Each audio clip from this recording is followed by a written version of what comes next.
The key slid into the lock and turned. The door swung open. The familiar smell of home washed over me. I dropped my suitcase and called out, "Daisy, Dad's home." No answer. The living room curtains were drawn, casting the room in shadow. My hand paused as I was taking off my shoes. It was too quiet. My wife was at work today, but Daisy should have been home.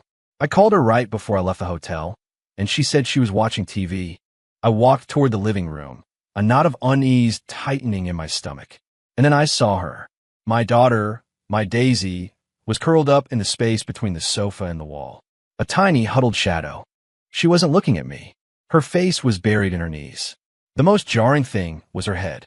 It was bald. Her pale scalp gleamed in the dim light. Her long, soft black hair was gone. Every last strand. My mind went blank with a roar like static. The car keys slipped from my hand and clattered on the hardwood floor. "Daisy." I walked closer, my voice sounding distant and strange. Her shoulders hitched. A sob she could no longer suppress escaped from the shelter of her arms.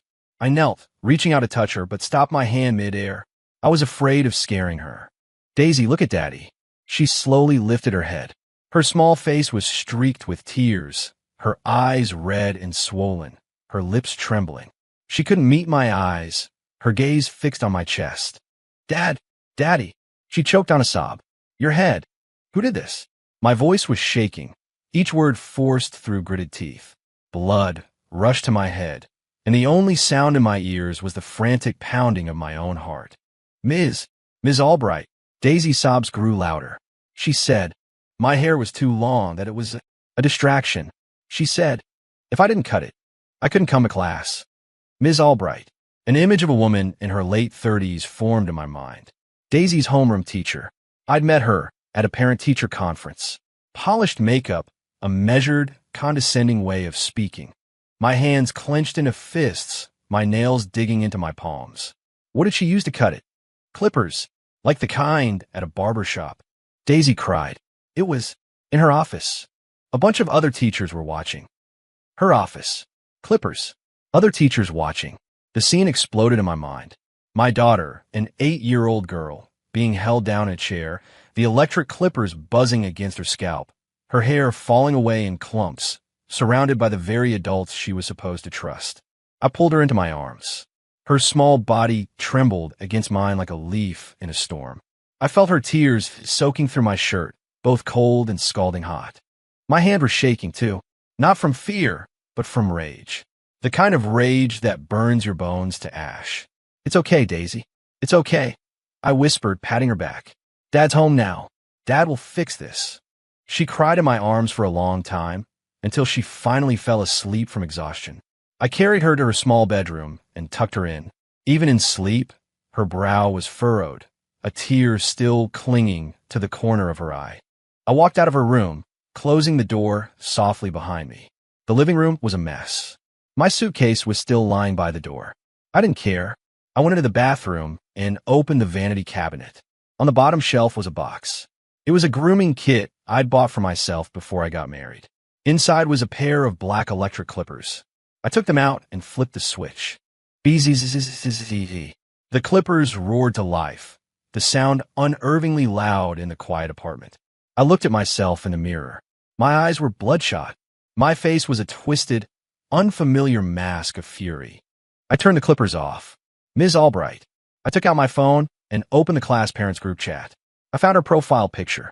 It was a professionally taken photo of her, smiling warmly, her hair styled in perfect, glossy waves. I smiled. The light from the phone screen glinted off the cold steel of the clippers in my hand. I didn't sleep. Daisy's sleep was fitful. She would whimper, crying out, "Don't." I sat by her bed, wiping the cold sweat from her forehead and stroking her bald head over and over. The feel of it was like sandpaper against my heart. Sometime after midnight, she finally fell into a deep sleep. I went back to the living room and sat in the dark. After the initial tidal wave of rage receded, it left behind something cold and hard. I started to think. I opened my phone and found Ms. Albright's Facebook page. I scrolled through her posts, one by one. The most recent one was from yesterday afternoon. It was a selfie taken at a high-end salon. Her signature wavy hair was freshly styled, shining under the lights. The caption read, A woman has to treat herself right. Quarterly deep conditioning check. A long list of parents had liked the post, leaving fawning comments below. You look beautiful, Ms. Albright. So classy. You work so hard. You deserve it. Such a great role model for our kids. I stared at the picture. She meticulously cared for her own hair, yet she had destroyed my daughters with such brutality. My daughter, who was only 8. My knuckles turned white. I kept scrolling. I saw the articles she shared about education, with titles like The Importance of Rules for a Child's Development. Without structure, there is chaos and tough love. Why a strict teacher is a good teacher. It was all bullshit. I turned off the phone. A plan had already formed in my mind. It was simple, direct, and fair. I didn't want an apology. Apologies are the cheapest currency in the world. I wanted her to understand. I went to the hall closet and rummaged through my toolbox. I found it. A small, sharp straight razor. I also found a sharpening stone. For the rest of the night, I sat in the living room, slowly, methodically honing the thin blade against the stone. Scrape, scrape, scrape. The sound was grating in the silent apartment. I worked slowly, patiently, like a craftsman preparing for a sacred ritual. Daisy's words replayed in my head. In her office, a bunch of other teachers were watching. They watched. They did nothing. Fine. Then everyone was going to watch this, too. As dawn approached, I made sure the electric clippers were fully charged and wrapped both them and the razor in a cloth. I placed them in my briefcase. My briefcase also held the gift I'd bought for Daisy on my trip, a beautiful music box I hadn't had the chance to give her. Now it lay beside the cold steel tools. My wife called, asking if I'd made it home. I'm home, I said. She heard the edge in my voice. What's wrong? You sound strange. Is Daisy okay? Daisy's fine. You just focus on work, I said. There's just something at home I need to take care of. I didn't tell her. I was afraid she would try to stop me. This was something I had to do myself. After hanging up, I went to the kitchen and heated up a can of soup. I ate quickly, needing the energy. Today was going to be a long day. 7:30 a.m. I woke Daisy. When she opened her eyes and saw me, her expression brightened for a second before quickly dimming. She subconsciously reached up to touch her head. Daddy, get up, get dressed, eat your breakfast. You have to go to school today. My voice was calm. Fear instantly flooded Daisy's eyes. I don't want to go. She buried her head under the covers. They'll laugh at me. I pulled her out from under the blanket and sat her up on the bed, making her look me in the eye. Daisy, listen to me. You did nothing wrong. Someone else was wrong. We don't punish ourselves for other people's mistakes, understand? She nodded, not quite understanding, tears welling up again. I held her face in my hands and said, word by word, today Daddy is going with you. And I promise, after today, no one will ever dare to laugh at you again. Daddy is going to get justice for you. My expression must have been terrifying, but Daisy saw something else in it. She stared at me for a moment, then nodded firmly. She was silent during breakfast. I peeled a hard-boiled egg and placed it in her bowl. Eat it. We need our strength. She ate it in small, quiet bites. On the way to school, I drove while Daisy sat in the passenger seat, staring silently out the window. I reached over and took her small hand, which was resting on her lap. It was ice cold. Are you scared? I asked. She shook her head, then nodded. It's okay to be scared. But remember, Daddy is here, I said. No matter what happens in a little while, you just stand by my side and watch. I pulled up to the school. It was peak drop-off time. Kids in their school uniforms chattered as they walked through the gates. Daisy instinctively reached for the hood of her sweatshirt. I put my hand on hers. Don't. You walk in with your head held high. She hesitated, but she listened to me. I parked the car, slung my briefcase over my shoulder, and took her hand as we walked toward the school entrance. The security guard at the gate knew me and waved with a smile. Hey, Daisy's dad. Back from your trip. I nodded, but I didn't smile back. The moment we stepped onto school grounds, I could feel dozens of eyes on us. From students, from other parents. The stares were like needles, pricking at Daisy. Her body tensed, and her pace slowed. I squeezed her hand and whispered in her ear, don't look down. If they stare at you, you stare right back. I led her through the crowd. I could hear the whispers. Look, that girl. Her head is shaved. What happened to her? I stared straight ahead, walking directly toward the main building. My objective was clear. It was 8 a.m., the start of homeroom. Ms. Albright should be in her office. But as I reached the large blacktop in front of the building, I changed my mind. On the field, several classes were lining up, apparently for some kind of event. A small podium was set up under the tall flagpole, and a familiar figure was standing at that podium, holding a microphone. It was Ms. Albright. She was wearing a smart-looking pantsuit, her makeup perfect, her beautiful wavy hair catching the morning light. She was directing students into lines, her voice clear and her posture elegant. I stopped. This was the place. An office was too private. Here, the entire school was present. Much better. Daisy, wait for me here. I let go of her hand and pointed to a large oak tree at the edge of the field. She looked at me, her eyes wide with anxiety. Just do as I say. Stand right here and watch. I patted her head, then turned and started walking toward the podium in the center of the blacktop. My pace wasn't fast, but every step was heavy and deliberate. I gripped the strap of my briefcase so tightly my knuckles turned white. The noise of the schoolyard seemed to fade away. In my world, there was only the figure on that podium. Someone noticed me, a man walking with purpose straight across the field, his face a blank mask. Students watched me with curiosity. A couple of gym teachers frowned in my direction. The principal was the first to react. He was a man in his 50s with a balding head. He hurried toward me, a professional smile plastered on his face. "Excuse me, sir. We're about to begin our Monday morning assembly. Can I help you with something?" I didn't look at him. My eyes remained fixed on Ms. Albright. "I'm here to see Ms. Albright," I said. The principal's smile faltered. "Oh, Ms. Albright. Well, as you can see, she's a bit busy right now. Perhaps you could wait in the main office after the assembly is over." I kept walking as if I hadn't heard him. He became flustered and stepped in front of me, holding out an arm to block my path. "Hey, sir. Sir, let's just talk about this. You can't just walk out here. You'll disrupt the students." I stopped and finally turned my gaze on him. I pushed him aside. I didn't use much force, but he stumbled back a few steps, surprised. He probably never imagined a seemingly ordinary parent would get physical. "Get out of my way," I bit out. My voice wasn't loud, but the principal froze. He looked in my eyes and must have seen something he couldn't comprehend or stop. He didn't try to block me again. I continued toward the podium. By now, everyone had noticed the intruder. The noise on the blacktop died down. Hundreds of pairs of eyes were focused on me. Ms. Albright, on the podium, saw me too. She frowned, her face showing clear annoyance. She obviously recognized me. "Mr. Martinez? What is it? This is a school assembly. Please leave the field immediately."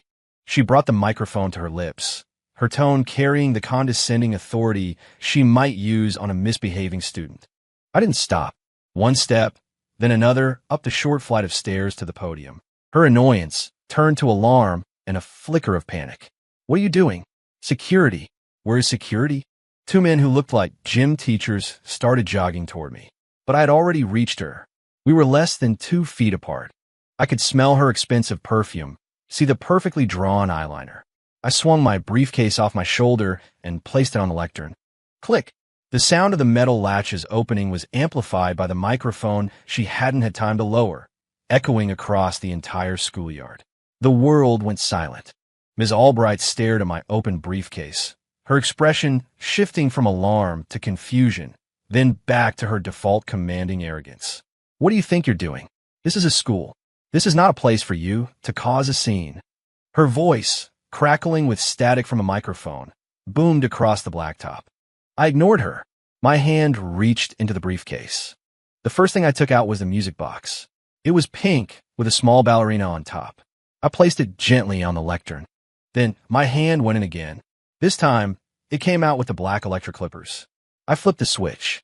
Beezy, the deep, powerful hum of the motor shattered the morning calm. The sound, magnified tenfold by the microphone, was like a swarm of angry hornets flying straight into the ears of everyone present. The schoolyard was dead silent. Hundreds of children and dozens of teachers stood frozen. The color drained from Ms. Albright's face. She stared at the clippers in my hand, her mouth slightly agape, her composure and elegance shattering into naked fear. "You're insane," she shrieked, her voice turning shrill and piercing.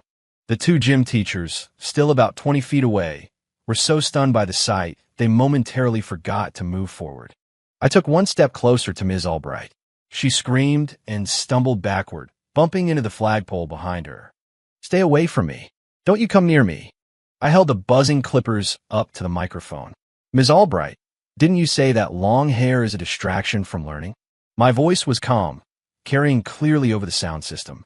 "Aren't you the one who is all about rules and proper education?" I took another step. She was trapped, her back pressed against the flagpole. "My daughter is 8 years old. My wife grew her hair out, strand by strand. She told me she wanted to be a princess with long hair." My gaze swept over the students below. I saw Daisy on the edge of the crowd. Her face was pale, but she was standing tall, watching me. I looked back at Ms. Albright's terrified face. "Do you think, maybe, your hair is a distraction from your ability to teach?" I didn't wait for an answer. I lunged forward. My left arm shot out, grabbing a handful of her blouse and yanking her off balance. As she fell toward me, I wrapped my arm around her neck, locking her in a firm hold. She struggled wildly, screaming, clawing at my arm with her nails. The two gym teachers finally snapped out of it and charged up the steps, shouting, "Let her go." I turned my body, shielding her from them with my back, and pressed the still buzzing clippers against her meticulously styled hair. "Stay back." I roar, my voice raw. "Anyone comes closer, and I can't guarantee this blade won't slip and cut her scalp open." The two men skidded to a halt, their faces white with fear, not daring to take another step. The entire schoolyard was plunged into a strange, tense silence. The only sound were Ms. Albright's desperate, choked sobs and the relentless hum of the clippers. I leaned in close to her ear and whispered, in a voice only she could hear, "Now, I'm going to help you focus." The moment the clippers made contact with her hair, I felt a violent tremor go through Ms. Albright's body. Then came the quiet, satisfying sound of cutting. A lock of highlighted brown hair fell from the clippers, drifted through the air, and landed on the red carpet of the podium. "Ah!" Ms. Albright let out an inhuman shriek. She fought like a wild animal, kicking her legs, trying to pry my arm from her neck. She was strong, but I was stronger. Years of working construction sites had taught me how to handle a struggle. I used my knee to pin her lower back, steadying her, while my right hand moved the clippers firmly and smoothly from her hairline backward. Another clump of hair fell, then a third and a fourth. The path of the clippers left a pale, ugly trail through her perfect waves, like a field that had been crudely plowed. My hair, she sobbed, her voice filled with despair. "You're a monster, a devil."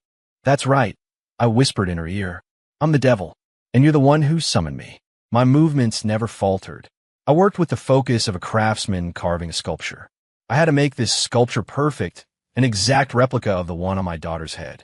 The students below were in complete shock. In their small worlds, they had never witnessed something so raw, so direct. Their teacher, a figure of absolute authority, was now being restrained and humiliated like a helpless animal. Some of the younger kids started to cry. Others covered their eyes. But most of them just stared, wide-eyed, not blinking.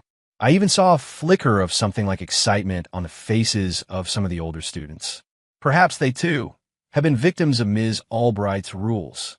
Down below, the principal was scrambling in circles, fumbling with his phone, his fingers trembling as he dialed. "Call 911. Somebody call 911. A few male teachers started to rush the podium, but they stopped at the steps, hesitating when they saw the cold fury in my eyes. They were afraid I would actually hurt her. "You're going to jail. They'll lock you up," Ms. Albright wailed, playing what she must have thought was her strongest card. "I know," I replied, "but not before your head is as shiny as my daughter's." I worked faster. The clippers were efficient. Large swaths of hair fell away, quickly forming a pile at her feet. Her expensive quarterly conditioning was now just trash on the floor. She started begging. "I am sorry. I was wrong. I'm so sorry. Please, just let me go." "Too late," I said. "My daughter begged you to, when you had the clippers to her head. Did you let her go?" My words silenced her. Her body went rigid. I kept working. Soon, most of the hair on her head was gone, leaving only a patchy, uneven stubble. I turned off the electric clippers. She seemed to sigh in relief, thinking it was over. But then I reached into my pocket and pulled out the straight razor I had sharpened all night. "The clippers don't get it clean enough," I said into the microphone, my voice steady. "Leave stubble." My daughter's head didn't have a single hair left. I twisted her head back, forcing her to look up at the sky. The morning sun illuminated her face, a mess of tears and mucus. Her eyes were filled with a pure, absolute terror. A terror 10 times stronger than what the clippers had caused. I wasn't going to use it, not really, but she didn't know that. I held the cold, gleaming razor up, letting it catch the light. Then, I gently, deliberately laid the flat, blunt side of the blade against her scalp. I held the cold steel against her skin for a long moment. Ms. Albright's body convulsed, not with struggle, but with spasms born from the deepest, most primal fear. She stopped screaming. A hoarse, gasping sound, like air being forced through a broken bellows, was all she could manage. I could feel her pulse hammering frantically against my arm. I was patient. I let the moment stretch, letting the image burn into everyone's memory. Down below, the blacktop was silent. If the first part was an act of violence, this was an act of cold, calculated cruelty. It was quieter, but it struck a deeper chord of fear. I saw the principal finish his 911 call, now shouting incoherently at the dispatcher. I saw the gym teachers, their faces pale, frozen in place.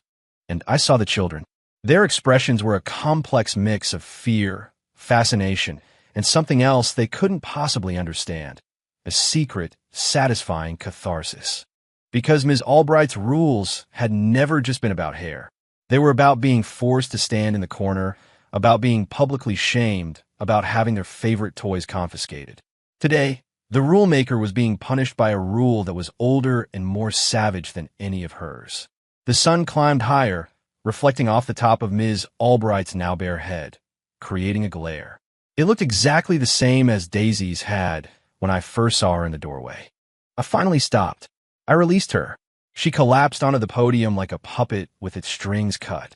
She covered her head with her hands, curled into a ball, and let out low, desperate sobs. Her proud, wavy hair was now a scattered pile of brown tufts, blowing across the podium in the morning breeze. I tossed the razor onto the ground. Then, I picked up the microphone. I stood up straight and surveyed the entire schoolyard. Hundreds of pairs of eyes were focused on me like spotlights. I cleared my throat. "My name is Leo Martinez. I'm the father of Daisy Martinez from the 2nd grade. My voice carried clearly to every corner of the yard. I was away on business for 20 days. Every single day, I FaceTimed my daughter. I asked her how she was. She said she was fine. I asked if anything was wrong. She said no. She's a good kid. She didn't want me to worry. Last night, I came home, and I found my daughter, my 8-year-old daughter, with her head shaved bald. She was hiding in a corner, too ashamed to even look at me. My voice started to tremble, but I fought to control it. I pulled my phone from my pocket and brought up the picture I'd taken of Daisy last night. The photo of her asleep, brow furrowed, her head bare. I held the screen up for the teachers and students to see. It was this woman, your respected Ms. Albright, who personally shaved her head in her office, in front of other teachers, because her hair was a distraction.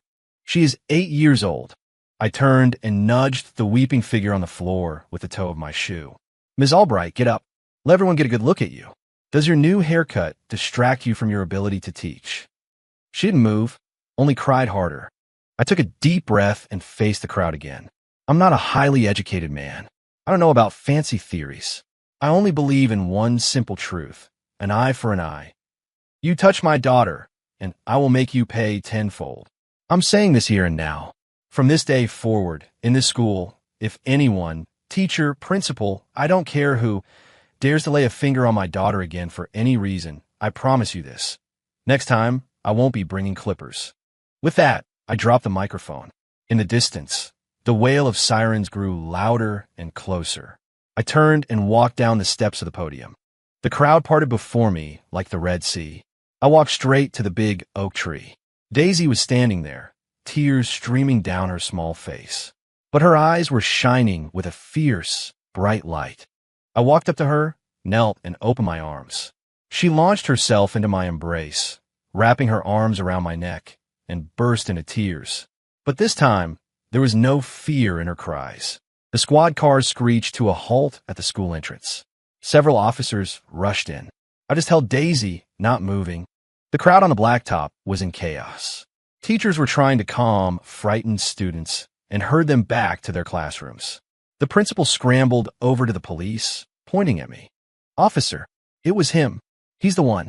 He assaulted a teacher on school property." Two officers walked briskly toward me, their expressions grim. "Sir, I'm going to need you to let the child go and come with us," one of them, an older cop, said. I gently released Daisy, setting her on her feet and wiping the tears from her cheeks. "Don't be scared. Daddy will be back soon," I said, looking her in the eyes. Daisy clung to my jacket, shaking her head. She didn't speak, but her eyes were full of trust and a desperate plea for me not to leave. "Go find Mom. You listen to Mom now." I stroked her bald head one more time. This time, it didn't feel like a source of pain, but of a strange, fierce love. I stood up, faced the officers, and held out my hands. "I'll go with you." They cuffed me. The cold metal snapped around my wrists. I glanced back one last time. Ms. Albright was being helped to her feet by a few female teachers, a jacket draped around her shoulders. She was still crying hysterically.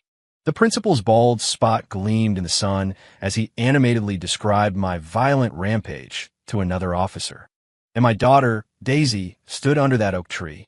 She wasn't crying anymore. She just stood there, watching them lead me away. Her gaze was like a nail pinning me, holding me steady. They put me in the back of the patrol car. As the door closed, I saw my wife arrive, running through the crowd to embrace Daisy. The car started moving. Inside, a younger cop kept looking at me, like he wanted to say something but couldn't. The older one spoke. "Did you have to do that? Make such a scene? There are legal ways to handle things." I leaned my head against the backrest and watched the streetscape blur past the window. "The law." I let out a short, bitter laugh. Can the law make my daughter's hair grow back overnight? Can the law erase the memory of her humiliation? The law is about due process, about evidence. What I wanted was justice. Today, the older cop fell silent. He'd probably seen his share of cases where the law fell short. At the station, I was taken to an interrogation room. They went through the motions. Photos, fingerprints, taking my statement. I told them everything, exactly as it happened. From the moment I came home to everything I did to school. I didn't hide a thing, and I didn't make any excuses. "Do you understand that what you did constitutes assault?" the detective asked. "Yes. And you know you'll face legal consequences for that." "Yes." "Do you regret it?" I looked up and met his gaze. "I only regret one thing," I said. "I regret being on the road for 20 days. If I had been home, my daughter never would have suffered like that." The interrogation stalled. My wife arrived with a lawyer, a sharp-looking man in his 40s named Mr. Davis. He met with me in a private room. "Mr. Martinez, the situation isn't great," he said, getting straight to the point. "The victim is a teacher. The assault took place on school grounds, in front of hundreds of children. The social impact is terrible. The school and Ms. Albright are both pressing for the most severe charges." I nodded. I expected that. "However," Mr. Davis continued, his tone shifting, "there might be a way through this. Your wife has been busy. She's been in contact with some other parents." I looked at him, confused. "What do you mean?" She said that after the incident, the class parents group chat exploded. A lot of parents started speaking up, saying their kids have also been punished or publicly humiliated by Ms. Albright in various ways. They were just too scared to say anything before. A light gleamed in Mr. Davis's eyes. "What you did, it was like lighting a fuse. Now, public opinion might not be so one-sided." For the first time since this all began, I felt something stir inside me. I wasn't fighting alone. For the next 48 hours, I was held at the county jail. It was a world unto itself. I had no idea what was happening outside, but I could sense a shift from the changing attitudes of the officers. At first, they looked at me like I was a violent, impulsive criminal. Later, their looks became more complex. There was sympathy, weariness, and maybe even a hint of respect. Mr. Davis visited twice more. The second time, he brought a tablet. "Leo, you need to see this." He pulled up a local news website. The top story was about me. The headline was sensational. "An eye for an eye dad.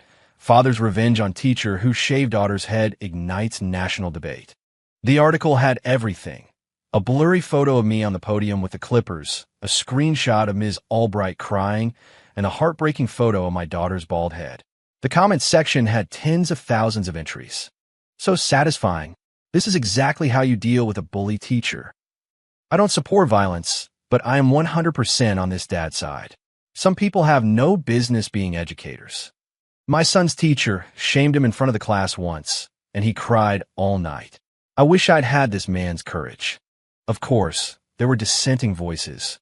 This is vigilantism.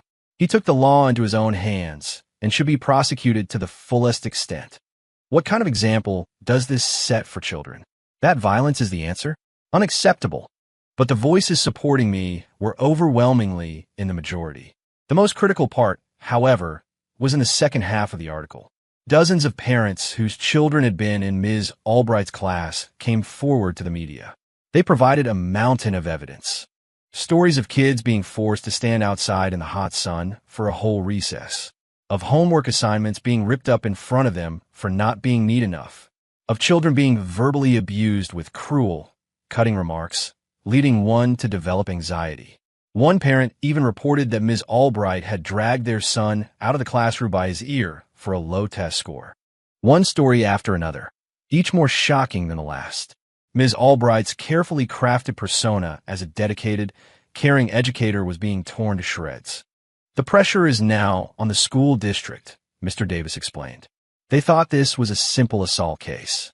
They never expected it to expose a systemic problem with an abusive teacher they'd been ignoring for years. Ms. Albright has been suspended pending a full investigation. I stared at the screen, speechless for a long time. My Daisy wasn't the first victim. She was just the one who suffered the most visible wound.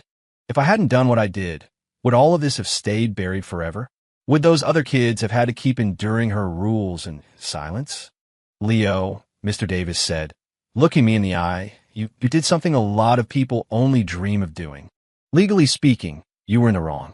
But in another, more important sense, you may have been completely in the right. I closed my eyes. I saw Daisy's shining, adoring eyes again. In that moment, a profound sense of peace washed over me. I did the right thing. The story escalated faster than anyone could have predicted.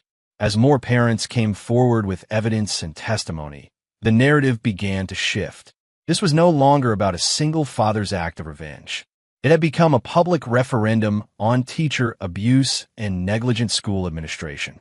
The State Board of Education launched a formal inquiry into the school. The principal was placed on administrative leave for his failure to supervise and address repeated complaints of teacher misconduct. The school's official Facebook page was flooded with hundreds of thousands of angry comments from people across the country, demanding accountability for all the children who had been harmed. Under this immense public pressure, the stance of Ms. Albright and the school district did a complete 180. The administration, which had initially insisted on pressing for maximum charges, sent a representative to Mr. Davis to express their desire for a resolution.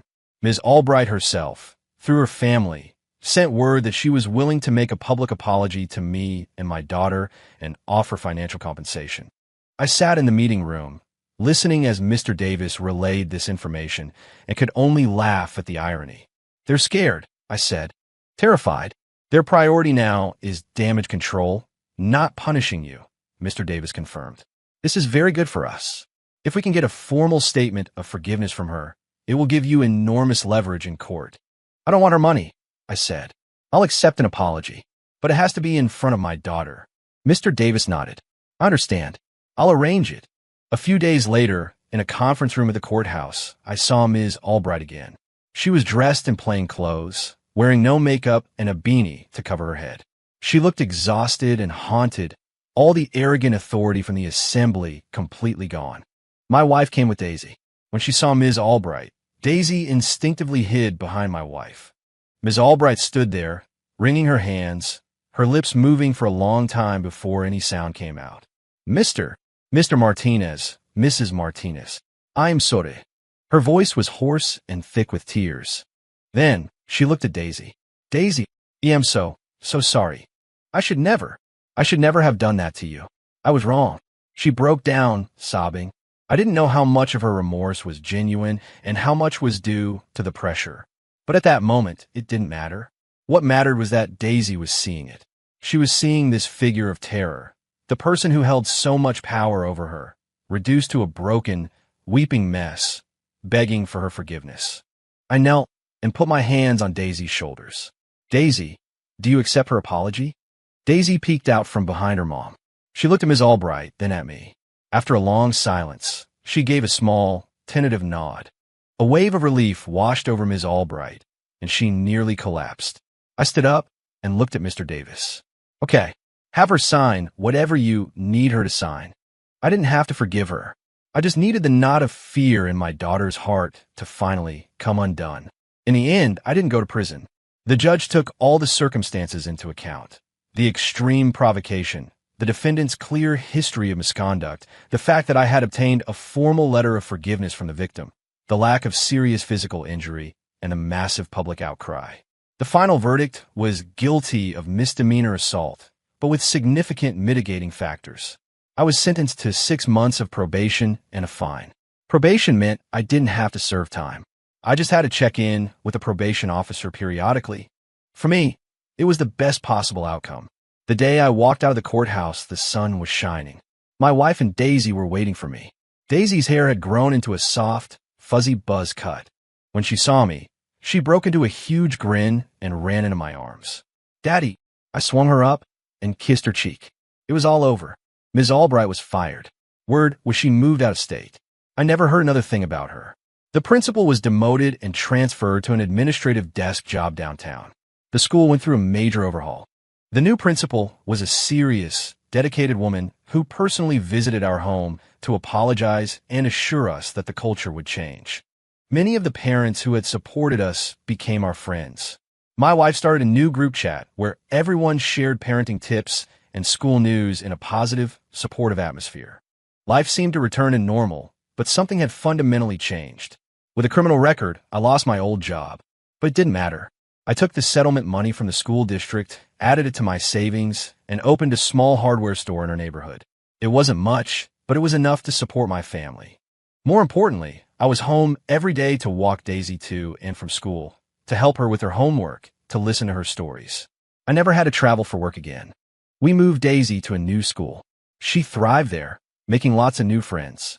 She was no longer the timid, quiet little girl. She became outgoing and confident, even joining the school choir. Her hair grew longer and longer, from a buzz cut to a bob to a length where she could finally wear a small ponytail. Sometimes when I'd watch her running on the playground, her hair flying behind her, I would think back to that morning, to the man who walked into a school carrying a set of clippers. I'd ask myself if I could go back in time, would I do it again? The answer was always yes. I have no regrets. It was the most right thing I have ever done. It might not have been legal or rational, but it won back a father's dignity and a daughter's peace of mind. It cleared the shadows from her childhood. A year later, on a summer afternoon, my hardware store was doing well. The people in the neighborhood looked out for me. They all knew my story, and they always looked at me with a certain respect. Business was slow that afternoon. I was sitting in a chair by the entrance, looking across the street. Daisy was walking home from school. She was wearing a pretty sundress, her backpack on, holding hands and laughing with a few of her friends. Her hair had grown to her shoulders, and she wore it in 2 cute pigtails that bounced with every step. The sunlight caught in her hair, making it shine like gold. She saw me, and her eyes lit up. She said goodbye to her friends, and then came running across the street toward me. Daddy, her voice was as clear as a bell. I opened my arms and caught my little cannonball. Did you have a good day at school? I asked. The best. She planted a big, loud kiss on my cheek. In art class, the teacher said my drawing was the best in the whole class. Oh yeah? What did you draw? Our family, she said, proudly pulling a piece of paper from her backpack. On the paper, there were 3 figures. There was Mom, with long hair and a dress. There was Daisy herself, with 2 pigtails and a huge smile. And then there was Dad. In the drawing, I wasn't holding a wrench or a screwdriver. I was holding a set of clippers, and they were glowing with a golden light, like a superhero's sword. I stared at the drawing, a lump forming in my throat. Daisy, you. Daddy is my hero who protects me, she said, pointing at the clippers with a look of pure pride. It's like his super weapon. My nose stung, and my eyes instantly welled up. I had thought the incident would be a scar on her memory. I assumed she would want to forget it, but she hadn't. In her pure, innocent world, she had transformed that cold, violent tool into a symbol of the warmest protection. It wasn't a scar. It was a medal. I hugged my daughter tightly. She smelled like sunshine and freshly cut grass. It was the best smell in the world. I looked up at the deep blue sky. The clouds drifted by, soft as cotton candy. That morning, so full of rage and violence, felt like a lifetime ago. But it was also seared into every fiber of my being. It reminds me what my duty as a father is. To protect my child, I could be a gentle craftsman, or I could be a warrior with a blade in my hand. I would pay any price, because she is my whole world.